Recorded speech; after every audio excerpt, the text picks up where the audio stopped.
বিসমিল্লাহির রহমানির রহিম। আসসালামু আলাইকুম।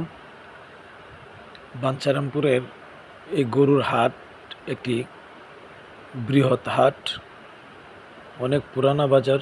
বাঞ্ছারামপুরের গরুর বাজার আমরা দেখতে পাচ্ছি অনেক বড় একটি গরু, সাথে আরও অনেকগুলা গরু আমরা দেখতে পাচ্ছি। অনেক সুন্দর সুন্দর গরু কুরবানি ঈদের জন্য প্রস্তুত করে পাইকার এবং খামারিরা বাজারে নিয়ে আসছেন। ক্রেতাদের পছন্দ অনুযায়ী গরু ক্রয় করার জন্য অনেক সুন্দর সুন্দর গরু আমরা লক্ষ্য করছি। খামারিরা অনেক যত্ন সহকারে গরুগুলি লালন পালন করে থাকেন। সামনে কুরবানি ঈদের জন্য পছন্দ অনুযায়ী গরু ক্রয় করছেন।